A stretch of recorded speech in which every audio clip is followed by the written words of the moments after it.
Welcome back to Travoltine Presents Easy Riders. Hosted by Jeff Sweeney and Stuart Elmore. Covering the Darwin Awards! Enjoy the episode.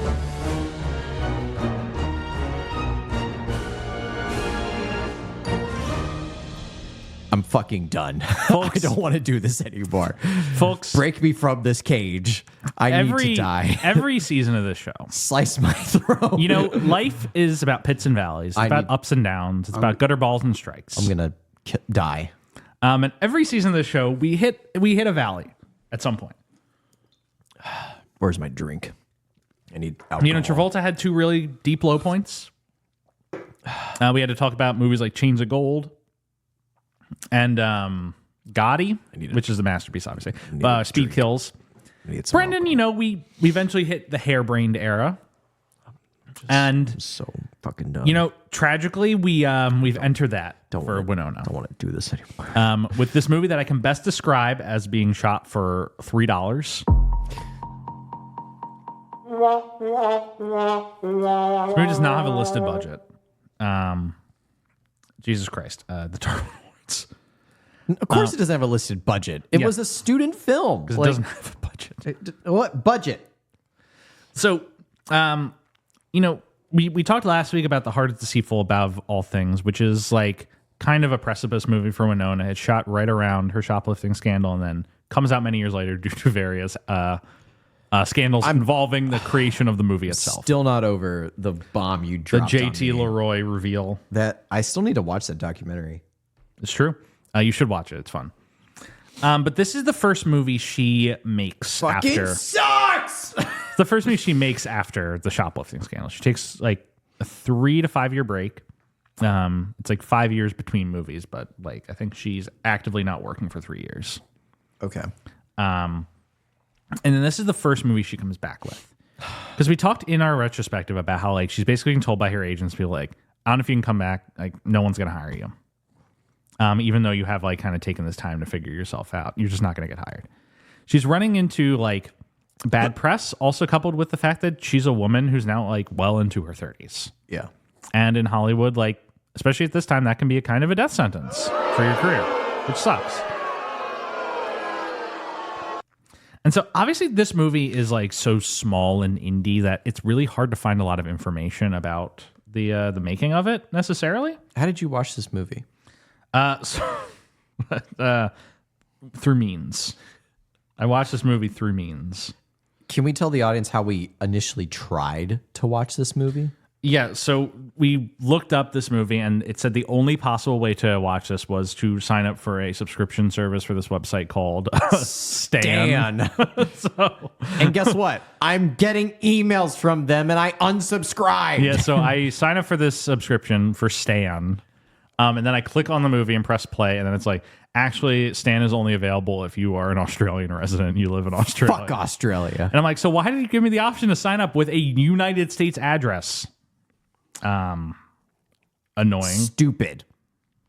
So, but sucks. So there were means that we had to go through to watch this movie, which does not really exist. Mm-hmm. I wouldn't recommend watching it. It's not very good. No, you can go your whole life without ever watching this movie, and you'd be all the better for it. Yeah, I am not the better for it. I am dead. So this movie, it's directed by Finn Taylor. Trial at The Hague. Let's try him at The Hague. Who has not really done much. He has written several movies that I've not really heard of. He's directed a few as well. He's just like an honest-to-God indie guy who works in the San Francisco Bay Area rather than with major studios in Hollywood. He just stays in San Francisco and just makes little independent movies. And that's probably how Winona came across him, just because she also lived in San Francisco at the time. And I saw Finn Taylor as a director, and I watched this movie, and my first thought is, oh, this screams like trust fund baby who asked his dad to like fund him money to make a little movie. And he had no knowledge of making a movie, so all he thought he had to do was get some big actors that were desperate didn't pay for a good camera, didn't pay for a good sound crew, didn't pay for good locations, didn't pay for anything else. Probably didn't have catering or trailers or anything like that. And so, but then I find out this guy was fucking 50 years old when he made the movie. Of age. He was of age. Yeah. Which means like he had to have some idea of what he needed. Like what did he do for the past 30 years of his life? I mean, he's just like, he's one of those guys who just like in their little, I texted you this when I watched this movie, but I was like, I think about there's like thousands of movies like this that come out every year. Yeah. Thousands of like little indie movies made by guys who just scrape together a little bit of money. This one just happens to come across our path because we're doing a Winona Ryder podcast. But like every month you go on like every movie that was released this month, look it up. You see all these things you've never heard of. But this movie... You can also go to Eric Roberts' IMDb and also discover a lot of these movies. But this movie actually has a cast. It has a big cast. How? I'm just going to assume that this Finn Taylor just like happened to know some people in San Francisco. Called in a lot of favors. And I mean, it's all really small roles. So we only had to have these people for like a day or two. Yeah. It's Winona and Joseph Fiennes who he has for like the full shoot. Yeah. Everyone else is there for like a day at max. Yeah. I just. But like Winona, you know, she doesn't really have a lot of options, and I'm sure just like this guy being like, "Hey, you want to be in this movie that I'm making?" She's like, "Yes, yeah, I'll be in your movie. Yes, that's great. Please. I've been trying to get in a movie. Thank God I'm getting hired." And then she shows up to this. Yeah, unfortunately, she's like, "Where's my trailer?" It's like, you guys get trailers? Because this movie's based on the concept of the Darwin Awards, which is like awards that are given out every year for the stupidest people preserving like the gene pool for the smart ones. Yeah, people who do stupid things.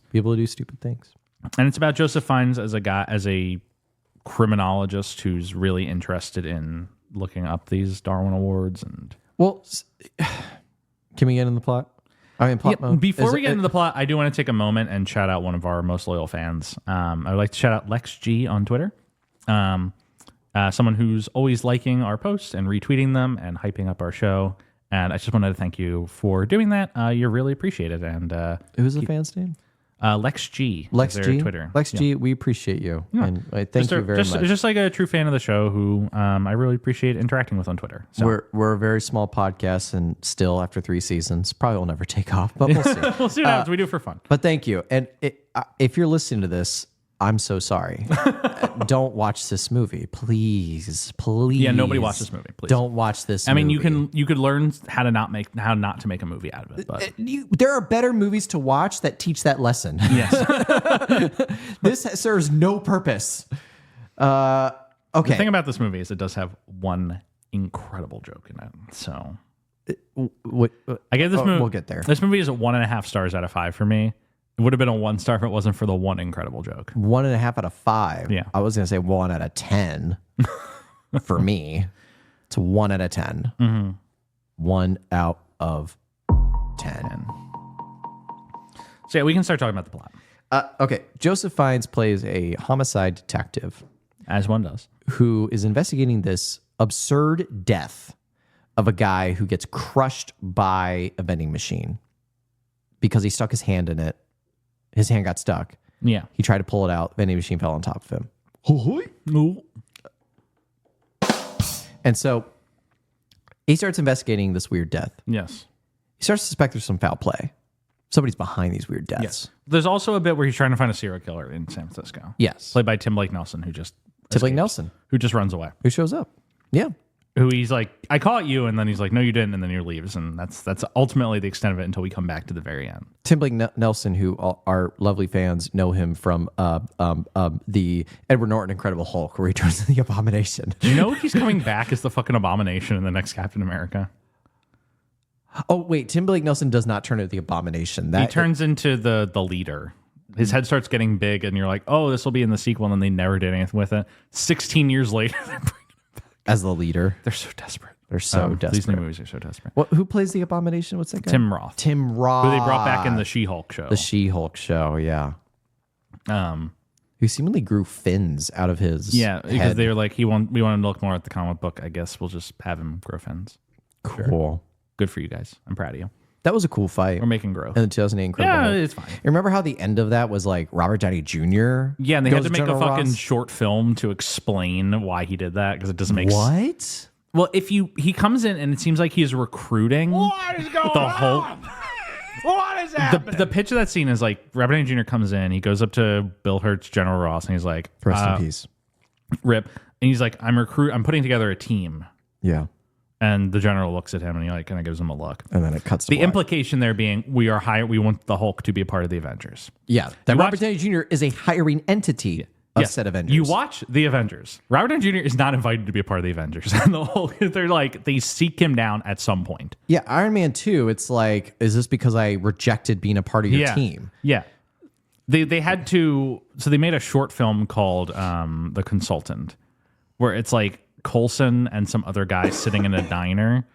And they're like, yeah, we got to deal with this General Ross situation. So we're going to hire Tony Stark to go annoy him so he gets off our backs. And then like they plays that scene verbatim, and then it like cuts away, and they're like, yeah, and then afterwards Stark kept annoying him, and then he bought the restaurant and had it demolished. It's like one of the laziest things I've ever seen in my life. Wow. Incredible. Anyway, enough about the Incredible Hulk, a mid-range superhero movie. The end fight's Ang Lee's Hulk, 2003, great movie. Great movie. Yeah. I'm your father, Bruce. Eric Bana? Yeah, Eric Bana. Bana or Bana? I'm not entirely sure. Really good in that role. He's great. Yeah. Okay. So, yeah, Joseph Fiennes is interested. I don't want to talk about this movie. I'm going to speed run this shit. Okay. He's like, yeah, boss, give me some money. I can save an insurance. No, he gets fired from the police. Oh, I didn't know. So he goes to an insurance company. I watched this at 1.25 speed. 360p. He goes to an insurance company, and he's like, I can save you guys a lot of money Yeah. by proving that these are negligence instead of freak accidents. Yeah. He gets paired up with Winona, who's like a insurance claim agent. Yeah. And she's like sick of his shit already. Yeah.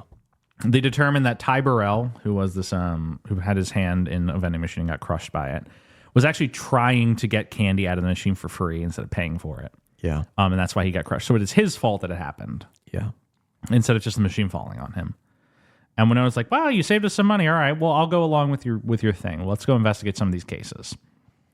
They're driving from one place to another. Joseph Fiennes is like, the biggest incident in the world is fat guys slipping in the shower trying to grab the soap. And then there's like this grotesque montage of just like guys falling in the shower. The fat guy's falling in the shower. Yeah, and I'm just like, what the fuck is this movie? It looks like it was shot on like a cell phone.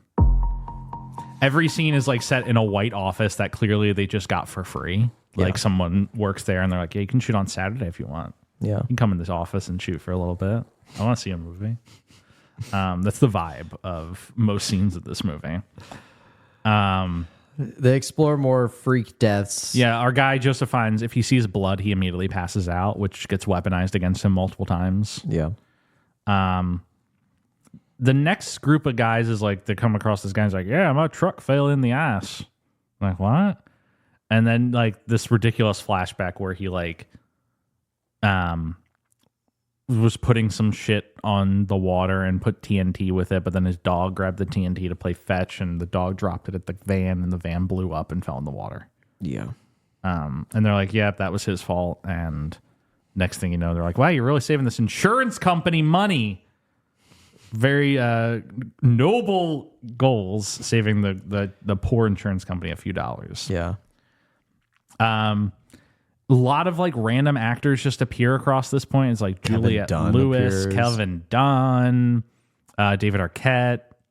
You're just getting a lot of these people coming up, all the while Winona's like starting to like understand Joseph Fiennes' idea. Yeah. Like I can't really talk about her performance that much in this because like nobody's good in this. Nobody is. Like she and Joseph Fiennes, like they're doing acting, I suppose. They're doing acting. But it's clear they don't have any direction, and she's kind of adrift in this movie. Like, yeah. she clearly wants to do a good job. She's like doing what is required of actors. Memorizing her lines. She's memorizing her lines. Finding the light. Yeah, and doing them. Yeah. But like she's playing a nothing character. Just like an insurance agent who has to fall in love with Joseph Fiennes. That is her role. That's her character. Yeah. At one point, they get into a little fight, and that's about it. Yeah. When does Joseph Fiennes like bungee tie him up in the shower? He's like, I'm gonna do the safest way to shower so I don't slip. Isn't he like bungee ties himself? But then like he's flipping around 180 like that woman when she was under the helicopter and kept spinning. That was so weird. Yeah. Why? And she had to come in and like Unbuckle. Yeah, try and unbuckle him, and she's like trying to grab the buckle in his crotch, and she's like, "I'm very flattered, but this isn't helping right now because he has an erection." Right. Like she's funny occasionally, but the script isn't funny and the movie's not funny, so it's hard to laugh. Yeah. There's a few. It's just like I was really bummed out watching this because I'm like we've gone through this with Brendan and Travolta. Obviously, it was just like kind of a bummer to see someone who you're invested in like be in stuff like this. Yeah. And it's like, this is so beneath her talents. Like, Yeah. she shouldn't have to do like garbage like this. Yeah. The next Darwin Award they come across is a guy who strapped a jet engine to his David car. Arquette, yeah. David Arquette strapped a jet engine to his car and then launched it into a mountain where it exploded and killed him. Yeah.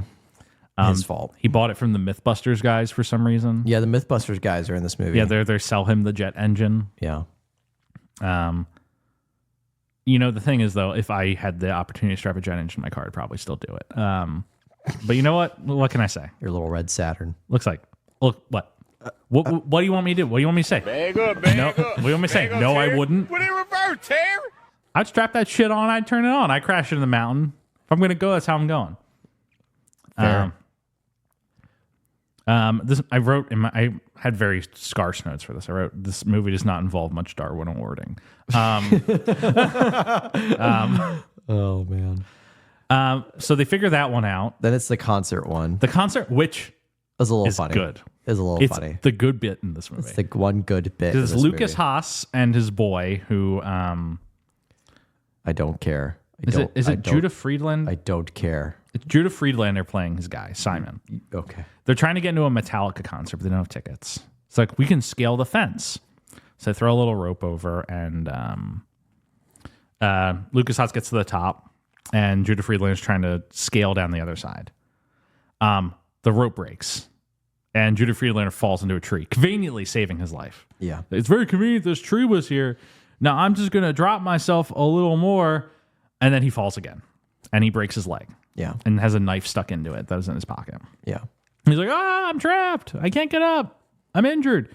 And Lucas Haas, who was high at the time, was like, whoa, I'm going to get you out. I'll throw a rope down So he throws a rope down that Judah Friedlander is able to hold on to. and I'll tie it to my truck. And his plan is to strap it to the van and then back the van up and pull Judah Friedlander over the top, which is a bad idea. But you know what? At it least works. there's something. It works flawlessly. It's a flawless And they go plan. to the concert and they have a great time. No, that's not what happens. What does happen? The van. Yeah, he Lucas Haas is really he high. accidentally puts it in drive. Yeah, and he wigs out and he's in drive. And so he drives over the cliff. Yeah, so he drives through the fence and then over a cliff that was on the other side of the fence. And the van takes a tumble And off we the get cliff. one of the funniest things I've ever seen. Like, Oh, did you? I screen recorded it. Metallica's playing this whole time.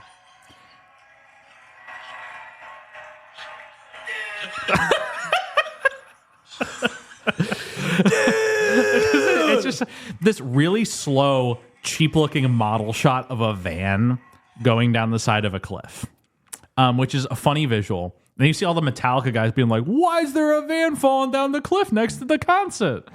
And then it just cuts to this like really poor crop of Lucas Haas sitting in the front seat of the van as like it's clearly being in post moved towards the camera.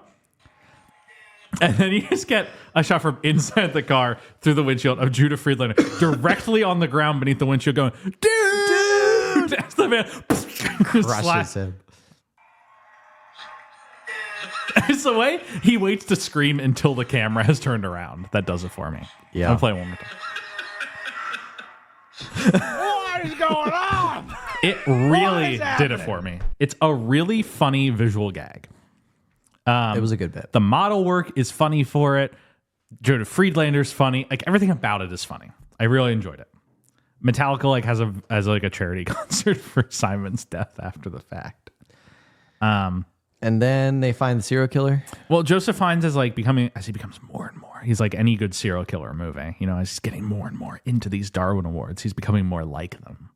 And he's taking risks. And he and Winona get stranded in the middle of nowhere, and he lights a bonfire, and it stretches to his car, and his car explodes. Wow. He's causing... Must have fell asleep.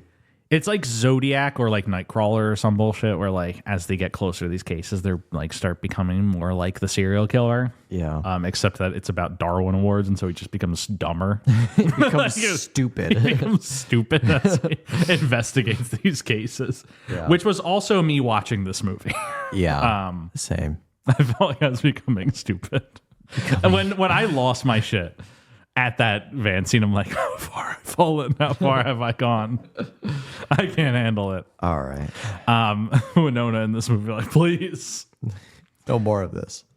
But he has Joseph Fiennes breaks up with Winona because they were getting attached, and then she gets sick of him getting in too deep with these Darwin Awards. So like, I don't fucking know. That's what the movie's about. Yeah. And he's like, wait a second. Oh, I should mention he's being followed by a documentary cameraman this entire movie. Oh, yeah. Who occasionally will cut to his... You think that the whole movie's going to be from his camera angle, but then it like cuts away from him and shows shots of the documentary guy. Yeah. Which is like kind of lazy. Like commit to your fucking bit or don't do it. If you're going to make a mockumentary, then like commit to it being a fucking mockumentary. And like it should all be from the cameraman perspective. Don't cut away and break the diegesis. Come on, guys. Finn Taylor, you're done. You're out. Called out. But Joseph Fiennes has a revelation that, oh my God, the serial killer that I bumped into at the beginning, he had a book from a bookstore, so I need to go to this bookstore and I can find out who he is. He goes in and he's like, who bought this book? And the guy's like, oh yeah, let me pull up the credit card. And he just gives away the guy's name. Wow. Without a warrant. And so Joseph Fiennes... his face is the warrant. He goes, my face is my warrant. So he goes to this guy's apartment and he fucking dangles from the roof with the cameraman also dangling from the roof, which like would be a funny bit if you committed to the mockumentary angle that the only way this guy could record this is by also dangling himself from a roof. Yeah. Then Winona shows up and she's like, be careful, don't fall. Like, don't worry, this is totally safe. And then like Tim Blake Nelson, the serial killer, inside, sees them outside and is like, I'm going to go up to the roof and cut the rope. And then they're like, Winona, go up to the roof and don't let him cut the rope. And she's like, ah. And so she runs up to the roof where she has a confrontation with Tim Blake Nelson. He's like gonna kill her, and he's like, yeah, it's all about killing and the dreams and all. I don't even know what the hell he's talking about. I'm not contributing anything. And then like I don't remember. Joseph Fiennes like has the cameraman drop his camera so he can rappel up, and he grabs Tim Blake Nelson and then jumps off, so he falls down, and then he drops Tim Blake Nelson, who falls to his death and is dead as hell. Tragic. I like him as an actor. Wow. And then he and Winona reconcile. They kiss. The cameraman has a camera. He's like, "This is a good movie I made." And I'm like, "No, it's not."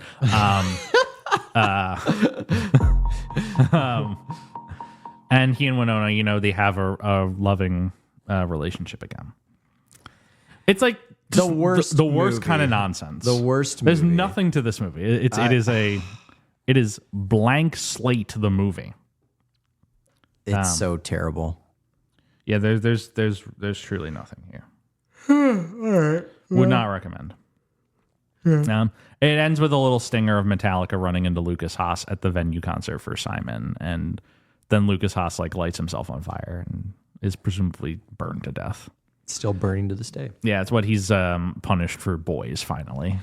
But that's it. Like that's it. Oh, and then the movie cuts to black, and it has first AD Frank Capra III, who is the grandson of Frank Capra, the esteemed director of What a Wonderful Life and Mr. Smith Goes to Washington and Mr. Deeds Goes to Town and all this shit. And now he's like grandson's like first ADing the Darwin Awards.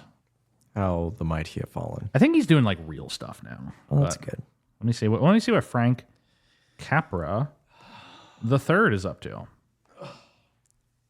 He first AD'd A Few Good Men. What's he doing on the Darwin Awards, dude? I don't know. Get out of here. I don't know. Get out of here. You're done. But that's all I got. Okay. Stuart is laying down fully. For when like the movie's bad and Winona like it doesn't get it. Like, I'm glad this is an in back at least into a movie for her. Yeah. The thing that's weird though, the next movie we talk about is like a real movie. What movie? We're talking about A Scanner Darkly, Oh yeah. a Richard Linklater joint, Okay. with like a real cast and budget and ideas behind it. Was there any year gap or was it right away? I think it's right away. I'd have to look, Okay. but let me see. A Scanner Darkly. Yeah, they both come out in 2006. Wow. So she was working on this and Scanner Darkly at the same time. Yeah, and she's like has a pretty substantial role. She's on the poster for A Scanner Darkly. Why did she have to say yes to this movie then, I wonder? Well, I think Desperate. the only way she's really getting movies right now is it's either this or a director wants her to be in the movie. Which is like Richard Linklater probably wants her to be in A Scanner Darkly. J.J. Abrams will want her to be in Star Trek. I think for the run we're going to experience otherwise besides those, which is this, The 10, Sex and Death 101, The Last Word, The Informers, The Private Lives of Pippa Lee, Stay Cool. I'm not entirely convinced those were like directorial passion projects and, you know, studio films made by big names. Cool. But we do get a little water in the desert with The Scanner Darkly next week, which I'm very much looking forward to talking about. That's great. That's great. Yeah, it's a big bummer to just like suddenly segue into this. Because like she did take that gap. It's not like Fraser Travolta where they had like a more of a gradual decline. She was gradually moving a little down, and then it's just like Plummet to this. Yeah. Very sad. But it will be nice that it's shorter than our other pits that we've covered. And we do get some fun. You get some comebacks soon. bits. Yeah. But that's about all I got for the Darwin Awards. You got anything else to say? Fuck no. Yeah, this movie is like unbearable. It's a nothing burger in the sense that like if you get the McDonald's bag and you unroll it, you open up, there's nothing in there. Like there's no meal to even like have a bad time with. Like you wonder if you should Nothing even to chew go on. back to the McDonald's And be like, say, you forgot my You food. forgot my food. But then the fact that they forgot your food, you probably don't want to go back to them because what else are they going to forget? Yeah. Probably spit in your other burger. Yeah. So that's the Darwin Awards. Don't watch it. Don't But watch do listen to our next. Hey, Lex G, don't watch this movie. Yeah. Don't watch the movie, but do listen to our next week's episode on A Scanner Darkly. We're joined by Cole Bradley again, coming back for the next Keanu collaboration. Hell yeah. And as always, please remember to rate, review, and subscribe on whatever platform you're listening on. We're available on all the usual spots: Spotify, Apple Podcasts, Google Podcasts, YouTube. Comment to the Reddit, r Travolting, at TravoltingPod, Twitter, Instagram, TravoltingPodcast@gmail.com, at Jeff W. Sweeney on Twitter for me. And special thanks always to Becca for the graphic design and Michael Van Bodegum Smith for the theme music. Have a great week, folks, and see you next time. Fuck.